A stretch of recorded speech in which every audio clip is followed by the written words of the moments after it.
Getting a lot of questions here. What are you doing for Father's Day weekend, Neil? Working for you, America.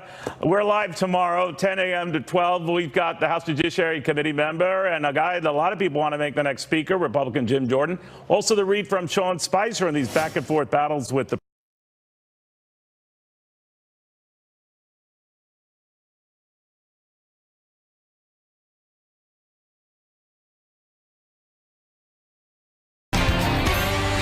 Please. An unprecedented event at the White House this morning. President Trump making his way through a mob of reporters for an impromptu interview on Fox and Friends. The president then unloading on top FBI brass over the Inspector General's damning report. The top people were horrible. You look at what happened. They were plotting against my election. The report, the IG report, was a horror show. You go into the FBI and take a poll of the real FBI, not the scum on top, not Comey and that group of people that are total thieves. I think that the report yesterday, maybe more importantly than anything, it totally exonerates me. The president also taking aim at Special Agent Peter Strzok. Even more of his anti-Trump texts were exposed by the IG. I am amazed that Peter Strzok is still at the FBI, and so is everybody else that read that report. And I'm not even talking about the report. I'm talking about long before the report. Peter Strzok should have been fired a long time ago. And President Trump hammering fired FBI Director James Comey. They just seem like very criminal acts to me. What he did was criminal. What he did was a terrible thing to the people. What he did was so bad in terms of our Constitution, in terms of the well-being of our country. What he did was horrible. Should he be locked up? Let somebody make a determination. I think Comey was the ringleader of this whole, den of thieves. All right, so obviously strong words coming from the president this morning, an impromptu conference there, speaking with our Steve Doocy, and the other Doocy was there as well, right? Yeah. The Doocy sandwich. Doocy sandwich, yes. Is what we were saying Doocy landed today. the big one. The Doocy Deuce. Yeah, you just have to stand outside the White House and have the Fox News mic flag. He'll just come right out. I thought it was, interesting interview from the president. He had a lot to say, I think, but most importantly, what he said about Strzok. The guy should not be there. I mean, and Strzok and his compatriots, some of this disgusting thing. I mean, they sound like they're members of the resistance, the way they talk about Trump supporters. They said they're all middle-class, uneducated, lazy POSs. You know what that stands for, and calls them retarded. Mm-hmm. And when you combine that with, we'll stop him, Peter Strzok saying we'll stop him to Lisa Page, there's not a single pro-Trump text. There's not any anti-Hillary text. It's all against the president of the United States. So when the IG report comes out and says, oh, there's no political bias, there's extreme political bias. I don't see how they could say that with a straight face. It was anti-Trump from the jump, and you understand why when you look at James Comey. He knew Loretta Lynch and her boss, Barack Obama, didn't want Hillary Clinton charged. He's not going to stop the first female president from taking office. Everybody thought Hillary was going to win. And that's why a lot of the FBI agents were intimidated and they didn't want to go too tough on her, because they thought when she gets into the Oval, she's going to crack down on them. And, Hillary's very, very vindictive. She'll probably do that. They knew she was going to be president, and that's why the fix was in. And then once Trump got the nomination, they turned the screws to him and treated him and his people very unfairly. And the way Comey, behaved during this whole time, he used private email. He exonerated Hillary. He changed the language of the law to make it about intent. Intent had nothing to do with it. And there was leaking going on everywhere. Everybody was leaking. So this report justifies Trump's firing of James Comey and pretty much exonerates the president with regard to what he's been saying about the Hillary Clinton investigation. It was crooked and remains even more crooked. But Jesse, what Jim Comey is criticized for in the IG report, the things he did, going out in July and having that press conference, going out in October and talking about reopening the investigation, those things all helped Donald Trump. They did not hurt Hillary. I actually think he saved her because he could have charged her and taken her totally out of play, and Bernie would have been the nominee. Let me counter back, though. There are a lot of FBI officers. I would actually argue that most of law enforcement tends to lean conservative, and that if the FBI and this deep state... Have you heard them talk? wanted These to- don't sound like conservatives, these people talking. Let me finish, Jesse. Left-leaning. If this deep state law enforcement FBI group wanted to take down Donald Trump, why didn't they leak the fact that his campaign was under investigation? They didn't for think he ties was to gonna Russia? win.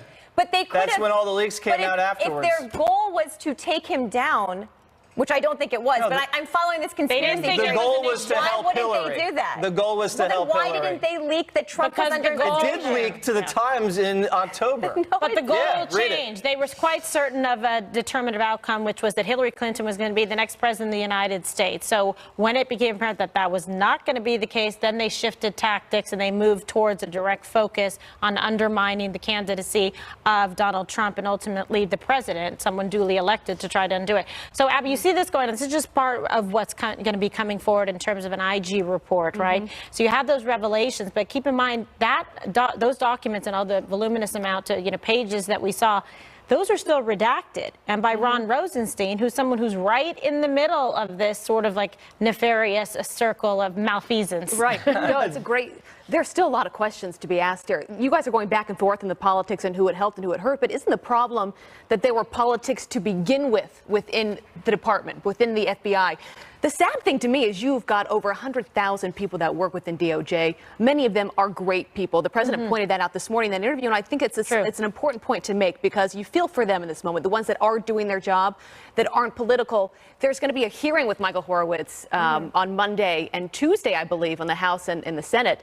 And I think the big questions, Kimberly, will be, does action need to be taken now on not just Peter Strzok and Lisa Page, but there are other agents, as you mentioned, Agent 1, Agent 2, Agent 3, who said terrible things about President Trump and the people that support President Trump. So where does this end? Are we supposed to look at this report and say, you know what, that's pretty bad, but let's all move on? Or do we learn from this and actually take some real action here? Absolutely. Should there be consequences? And that's the question, and that's what the president is saying. Continue the investigation, find out what action, if any, needs to be determined, what needs to happen to Jim Comey.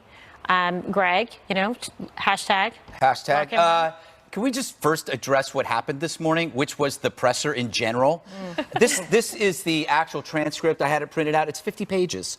The media should stop and thank Donald Trump for the most transparent president I think we've had in history. The guy walks out and talks for 51 minutes about everything. Forget the IG. He's the OG. He won't You know how bored it would be if it were Hillary Clinton? Oh, my God. She went like 300 days almost. No. on She'd a need a campaign break. Without a presser. She'd need a break. She passed out before she reached the lawn. Yeah. There's no such thing in Donald Trump's world as no comment. If you just let him There should go, be sometimes, if you though. let him go, Yes, at there some should be. point he will say your name. We saw that with Stuart Varney. I mean, if he just keeps talking, he will say, kittens are just like unicorns, but smaller. If he just keeps like going, but so that's my take on the actual presser, which I thought was fantastic, entertaining, and it's going to give us 3 segments today on a Friday. Let's talk about the big deal here. It's Strzok and Page and their texts.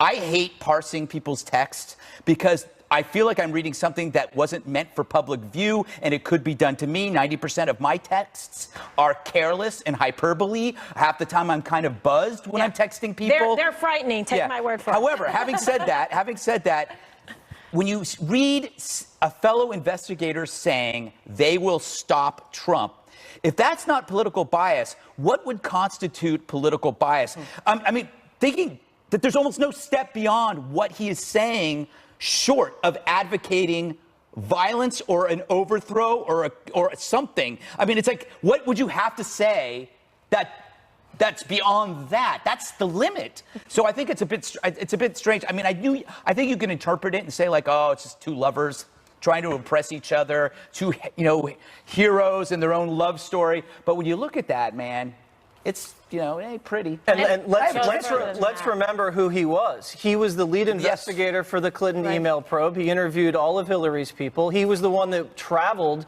to England to talk to the quote-unquote spy. He was the one that officially opened up the counterintelligence investigation into Donald Trump. He was the one that interviewed Mike Flynn. Yeah. And then he was handpicked to go onto Mueller's team. And why so this is that? guy is not a small ball player. This is the key player in this investigation, in both investigations, and he's out there talking about we need to stop him from becoming president, and now that he is president, we need to do something about it. And now that's why Trey Gowdy, if you're watching Special Report last night, said that this Mueller probe is tainted, and no matter what comes out of it, should we take it seriously? That's the causal nexus. Because, as you said, Peter Strzok was one of the top people originally on that investigation, and you heard Rudy Giuliani this morning. He said, we're not going to cooperate anymore. He's doubling down even more, saying we are not going to do that sit-down between Mueller and President Trump.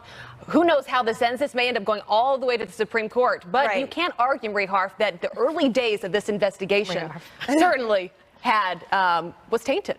So I think that the text messages are awful, and they give the appearance of bias, which is what the Inspector General said. The Inspector General also said they did not find any evidence that it impacted the investigation. And the Clinton investigation. Yes, the Clinton investigation. And they also said that Peter Strzok at times advocated for actually tougher action against the Clinton people, including the use of subpoenas, than other people on the team, and that he was not the sole decision maker on anything related to the investigation.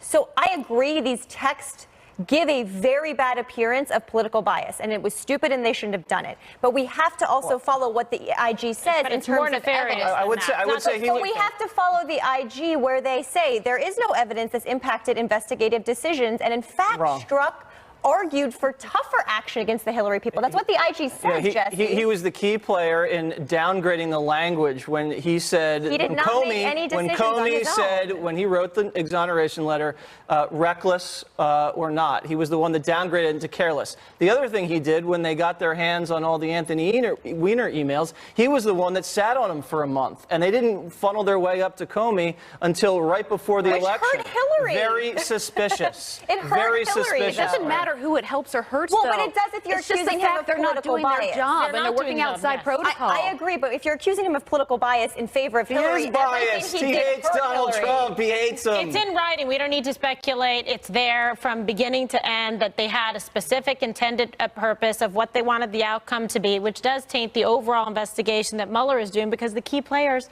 are involved, those that have already been compromised, including Jim Comey. Peter Strzok still has a job. Yeah, shocking and shameful. After all this. A heated debate breaking out between President Trump and Democrats over immigration, the war of words. Straight ahead. 'Cause I'm ready to go. Oh, oh, oh,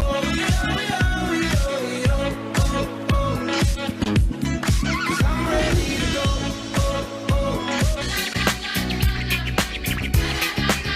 Getting jiggy with it. Yeah, that's a flashback. I love that. All right, well, President Trump and his administration facing criticism over the policy of separating migrant children from their parents at the border. Take a listen.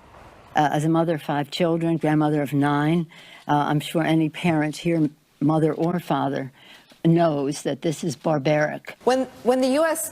government is acting like a gang, terrorizing children by ripping them from the arms of their parents. As Americans, I mean, I don't want to get. People should not tolerate this. This is like Germany.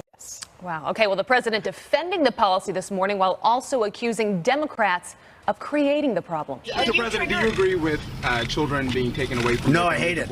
I hate the children being taken away. The Democrats have to change their law. That's their law. Sir, that's your own law. That's your own law. Why do you keep lying about it, sir? That's the Democrats' law. We can change it tonight. We can change it right now. And that's what the Democrats gave us. And we're willing to change it today if they want to get in and negotiate. But they just don't want to negotiate. They're afraid of security for our country. They're afraid of a wall. Although I must tell you, most people now really, they want the wall. They want to stop the drugs. They want to stop a lot of people from coming in that shouldn't be here, like MS-13. So where does this go? Immigration is one of those issues, I would say, like healthcare, that divides this country more than any other issue. We're seeing that play out right now. So now you have the president blaming Democrats, saying it's their fault. That's why we're here, Greg. And of course, on the other side, Democrats saying, well, Republicans have no heart. They've got no soul, including Sarah Sanders, who's a mother of 3. She doesn't care about these children being separated from their parents. Are you optimistic we can get anything done next week, that something can get passed in the House? Well, I would say Trump is a sucker for problems. He wakes up and he looks at something and he goes, I wonder how I could fix that. That's what he's been doing since he's been elected. I was very critical of him before he was elected, but I noticed that the guy, actually, this is what he likes to do. This is a golden opportunity for him to present his solution, which I talked about before, which is an Oval Office address where he presents Donald Daca, his path to citizenship, which includes process, procedure, a wall, and open arms with a working door within a practical wall makes sense. The hypocrisy here, when you have this emotional argument, is that no one else has a solution that would be better than the solution now. You can't just say, you bring your kids, you can come in. You can't say that because then you don't have a border. Where is the alternative that is being offered by the left? They pound Trump over and over on this, but they don't have a plan. The other thing I like that is watching the relationship between Trump and the press out there is so enjoyable to me. It's like he's comes out on the lawn and there are kids around him asking for candy and they can't help themselves. So they'll ask a question, right? And as he's answering it, the same reporter will ask another question. The third word in, they're already asking another question. That's why I like the hand. I like when he goes, stop. Just stop. Quiet. Jessica, quiet. There was a moment I remember months ago where the president actually got emotional talking about the kids, talking about them being separated. I do believe that it's something that he cares about, that he's passionate about, but he's also saying in order to make this work, I also want to make sure that we've got a border security. We need funding for that wall. We need to end the lottery program. But what can he negotiate with the Democrats for? What's the give and a take? He can negotiate with the Democrats for anything if they come to the table. And if you have a wall, you don't have to separate families. They don't come, they don't get broken up. Or if they want to come to a port of entry.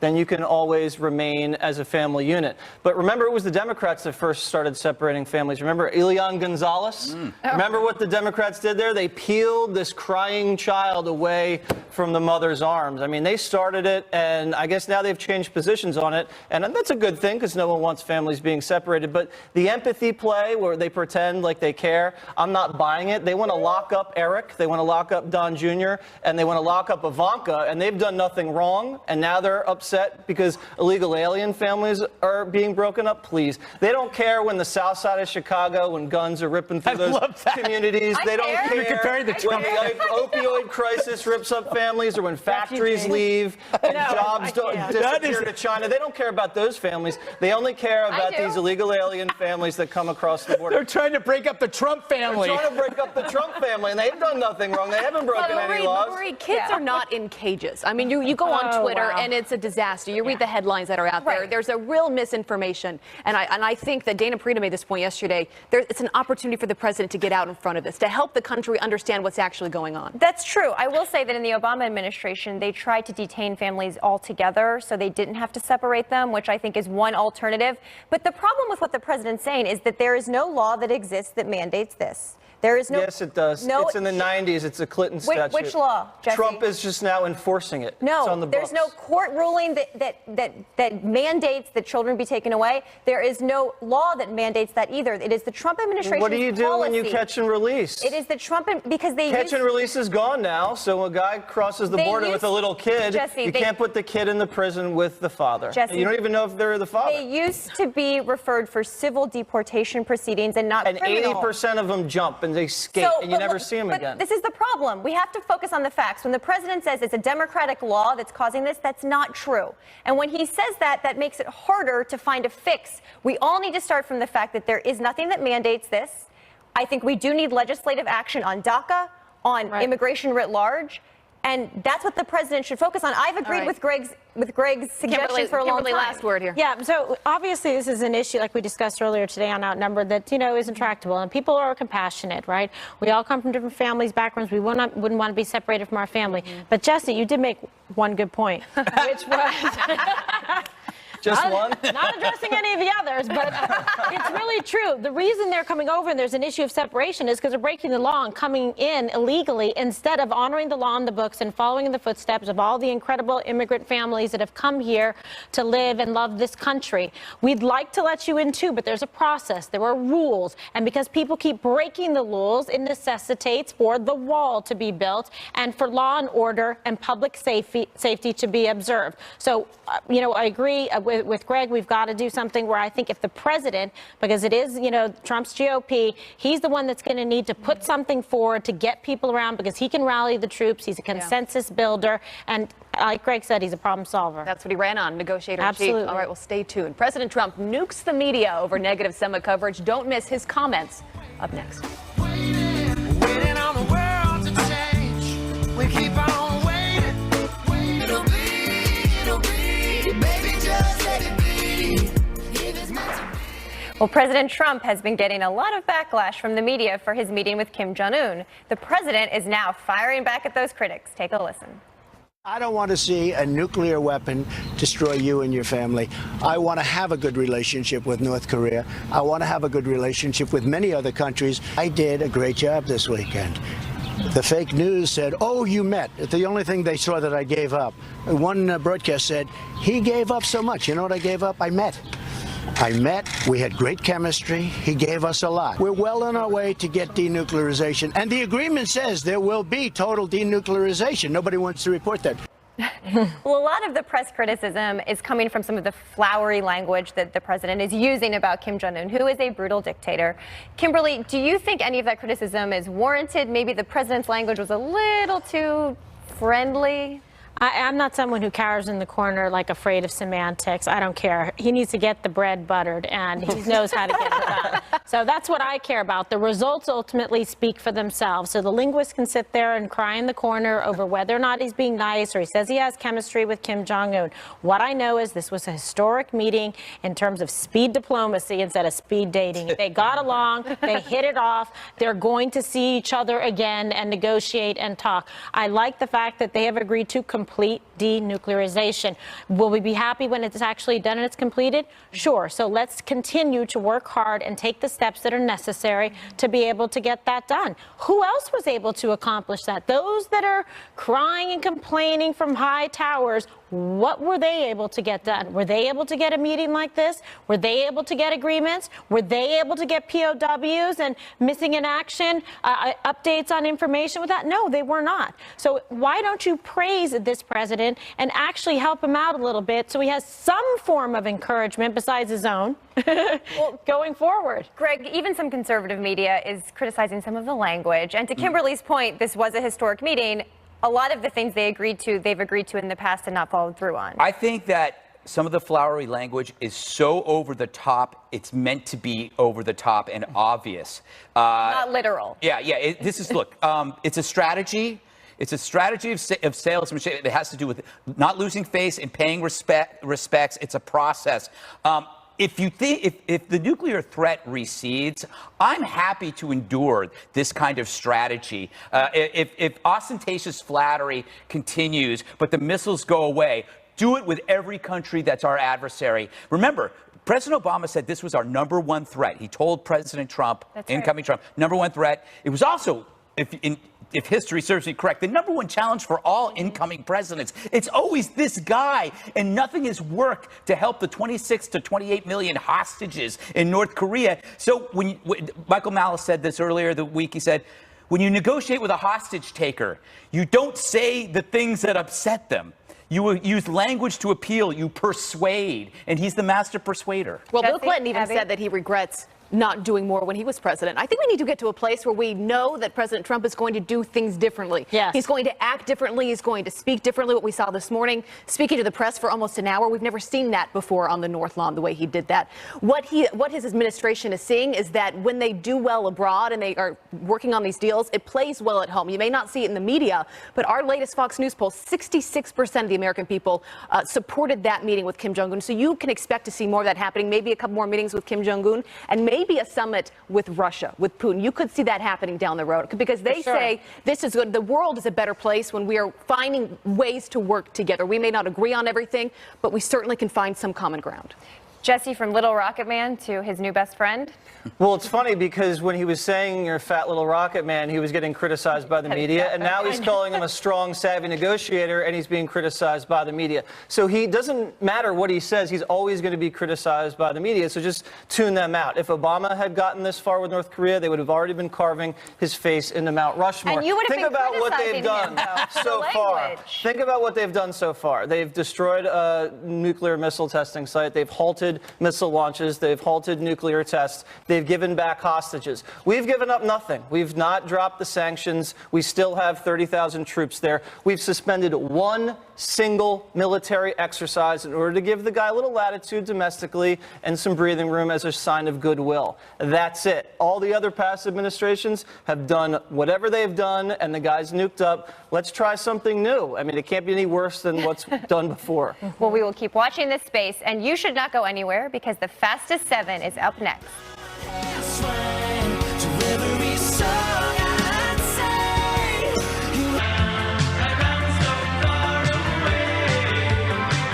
Welcome back. Time for the fastest 7 minutes on television. Some Democrats are going to bizarre lengths to push for gun control. Watch Colorado congressional candidate Levi Tillemann demonstrate his eye-opening plan for school safety. Warning, don't try this at home. Trust me, this will stop anyone in their tracks.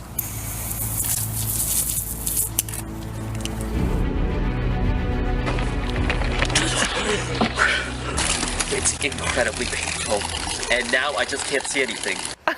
Apparently he's fine. Greg, I mean, what's going on here? I don't think it's the best idea. All you need to do is go buy protective eyewear at Home Depot, and you've foiled this amazing thing. But I will give it to him that he's actually offering an idea. Right. It's like he's saying, I mean, he's saying this is something that could work. I don't think it could, but at least he's trying. Right, at least he's not just smashing the NRA. All this time, we didn't realize pepper spray was the answer. Look, I had pepper spray in my purse growing up. It's something that you can carry around, especially as a woman. If like someone breaks into your Why are you pointing at me? If someone breaks into your apartment. She has it because of guys like you. But if you're in a classroom and someone walks in with like an assault rifle, what is pepper spray going to do? I know. Can you reach someone like across the room? No, but I mean, the fact is, you're going to have to get close to somebody, and if you have that, it's a risk you take. But you can't shoot a gun if your eyes are on fire. So there is some logic. True. Some logic. Yeah. If you which make is pretty good for a Democrat, Marie. Seriously, Having some logic. seriously, it's Friday. You got to be nice, man. I think it's a really bad political ad.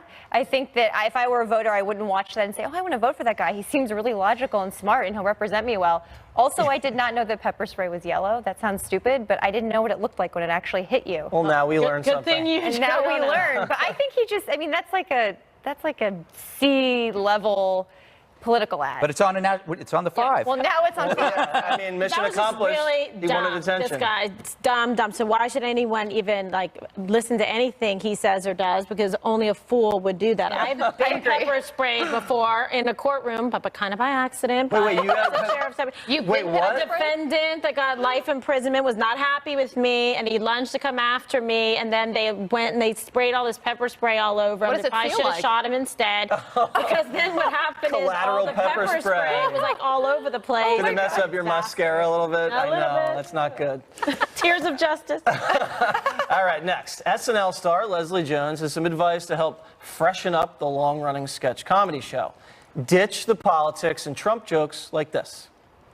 I never dreamed that I could play the president, but then Melissa played Spicer, and I was like, yo, why can't I play Trump?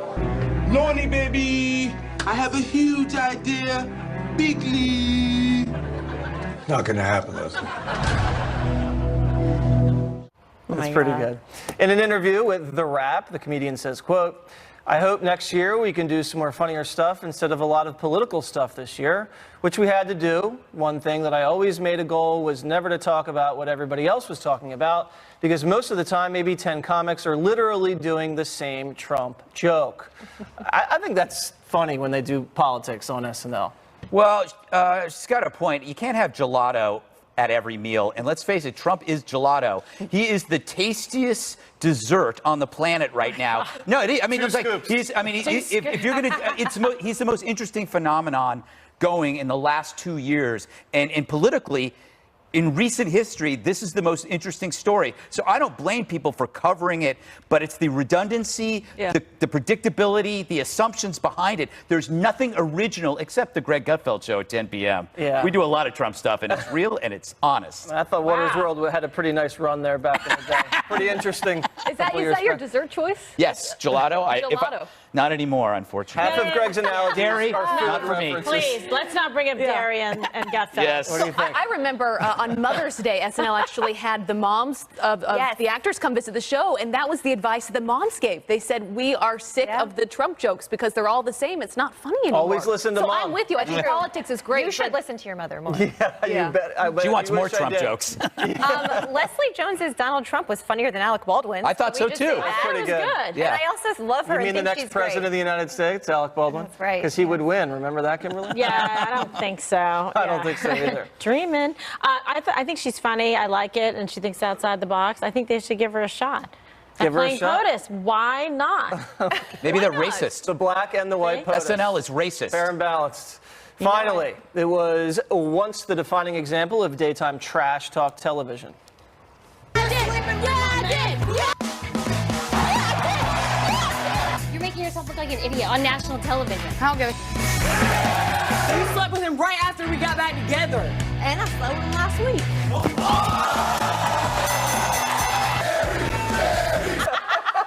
That hurts, Greg.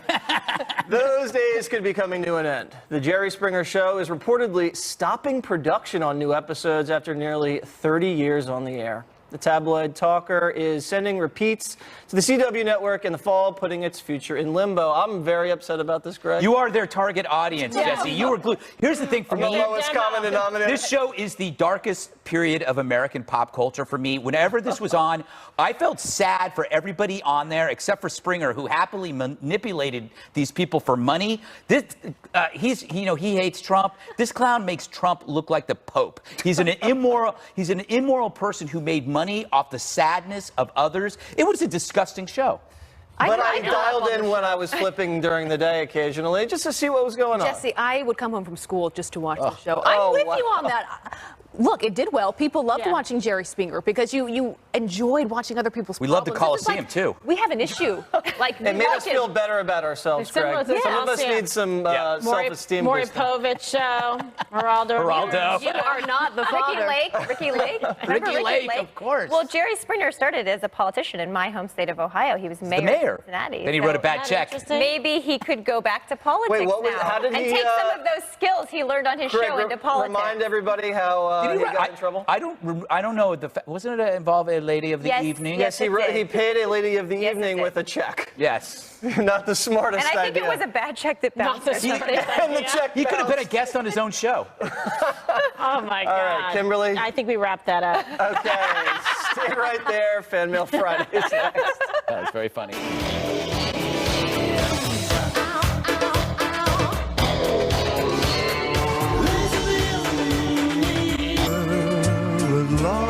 Absolutely disgusting.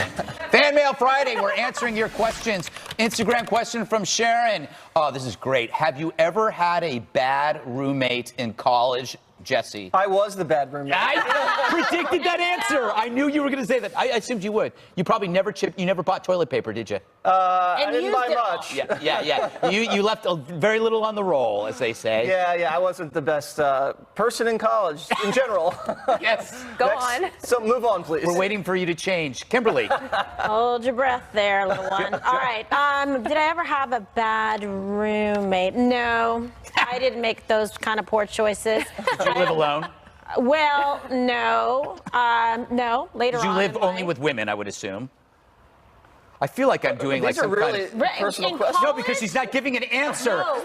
Fan Mail Friday is supposed to give us answers. No, in college, my freshman roommate in the dorm, Michelle McBride, a highly distinguished individual, Republican female. We got along fantastic. Blonde, Yeah. brunette. It worked out We don't well. need to know this. And then beyond that, it was like 2 other. We were on the honor roll. All right, now you're officially boring. Overachievers. They're nice people. She had nice. I asked for a bad roommate, Abby. do you want me to Come make on, it up? make one up. Well, I was one of 7 kids, so I've had a roommate my entire life. Oh, wow. Yeah, I've had Who's the siblings, worst but hold on. sibling? Yeah. The one you hate. Is there just one that everybody My youngest hates? sister. Yeah, they hate her. yeah. I read that in a column. God, Greg. She's like you, Greg, though. Oh, really? She's just always causing trouble. Oh, fantastic. But she's fun a lot of the time. Yeah, well. Yeah. Snuck out of the house, I would tattle on her. I was like the annoying older sister. Oh, that excellent. always told. Excellent. All Wait, do I right, have drinks? Marie. Well, I lived in a sorority with like 100 girls, some of whom are great and some of whom think they can borrow your stuff Yes. anytime. Yeah. And I'm an only child, so that was very disconcerting to me. Yeah, I had a terrible roommate, and I can't talk about it because he watches, and he would Wait, find is out. that the one that you had where you put the little hang the thing on the door when you you guys had to share that bathroom and you? Oh put no, I something shared on a the door? bathroom with a priest. Yes. Oh. I did. I thought maybe you Yes, didn't want to say it was the priest. yes, and I forgot So about. he was a good You have a roommate. great memory. I could win every contest. We were both about you. boarders. Yeah, We were we've been both together boarders a in a long house, time. and I in a basement, and I had one room, and a priest had another. This was like in 1988. And you used to leave a little thing Broke. on the door. Remember? Yeah, and I forget, and bad things would happen. Should write I a had book. a very angry priest. All right, what's one job you had that you hated very much? This is from Raj, another Instagram question. The job that you hated very much. Come on, Abby. Well, my first job was the overnights on the news desk Oh, wow. at ABC. So you learn a lot, but it's exhausting, as anyone Yeah, knows. yeah, it's a weird time of night. Yeah, It is. You learn things about yourself you really don't You know what I do when we used to work late at Fox? I go through the daytime people's desks. Just go through. Yeah, Yes. They have food. They got booze. Yes. A lot of people have booze, Jesse. Not me. A lot of people have Not booze. me. They have the bottle in the bottom drawer. It's like bottom drawer Jesse is what they call That's not where it. I keep it. What job that you hated? No, I've never hated a job, but I've just been terrible at a few jobs. I got fired for being a server. I lasted a week. I tried to take, after 1 week on the job, I tried to put in for like a 3-day vacation.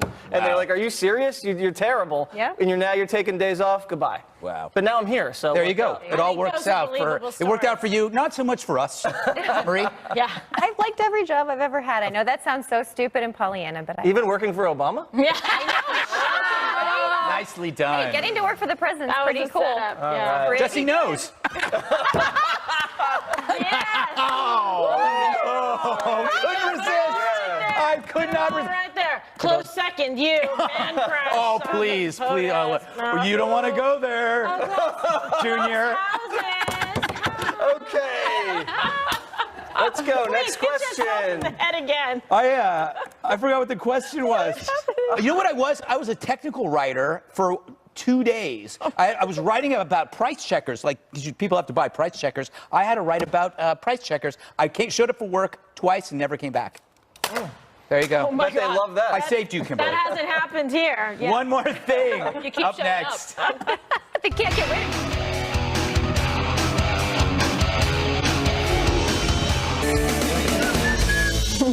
It's time now for one more thing. I'll begin with me since I'm on camera.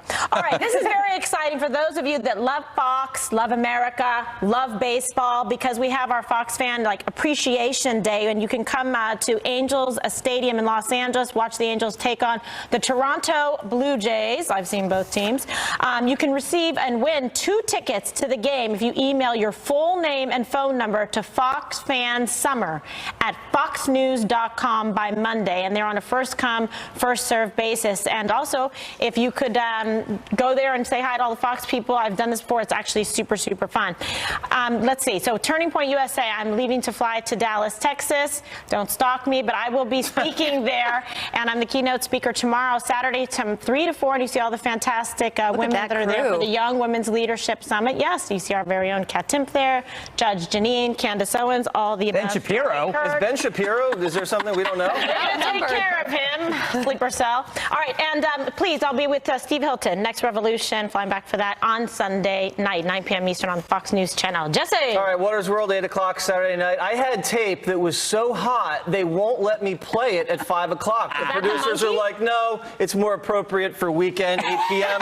So you definitely want to watch. Marie Harva's actually on. We also have Huckabee, Carly Shimkus, and, of course, the ladies, Diamond and Silk. All right. Okay, Greg. All right. The Greg Gutfeld Show tomorrow night, 10 p.m. I got the great author Walter Kern, Jedediah Bila, Kat Tiffetard. It's going to be another great show. Tune in. If you don't, I will hunt you down and call you names. All right, I want to bid a fond farewell to a great guy who's been working at Fox since the start. Jack Wright. Jack has been our sound guy forever. He was the sound guy for Red Eye when Red Eye started, and used to see how awful I was. You think I'm bad now? I was terrible, and Jack had to put up with me, and he always had to deal with my ear and my shirt and my belt and all the crap attitude. and my attitude. But yeah, you will be missed. Jack, we're getting drunk after the show. Jack is an Jack is the absolute best human being. I love you so much, Jack. You've been incredible. He's been miking me up, for 12 years here. I've spent more time. Oh my with God, both the husbands patience. combined. having to mic you up. Yes, somebody's got to do it. Tough job. Abby. Yeah, these people behind the camera, they don't get enough credit. They don't. Could not do it. Well, I think they get too much credit. They get too much credit. All right, so of course, Fox and Friends this weekend, Yes. Saturday and Sunday, 6 to 10. I also have a book coming out, A Kid's Book, Will I Be? It's about inspiring the next generation to do something good with their life, something of service. Oh, so I'm it's against something that. I'm passionate about. I actually wrote it for my 6.5-month-old daughter, Isabel. So she's the only one that reads it great, but I hope that other parents. Well, I will read it. That's a book like more up my alley. Not the Gutfeld monologue. It's short. It's easy to read, Justice. All right. And probably the biggest news of the day, it is Marie Harf's birthday. So, of course, we had to get cupcakes and celebrate your beautiful Happy life. birthday. Thank you. You must eat them all here right now. Some of those are birthday All of them. cupcakes. Some are your payment for doing the show. I will eat all of them. Thank you, guys. Happy birthday and great job on the show.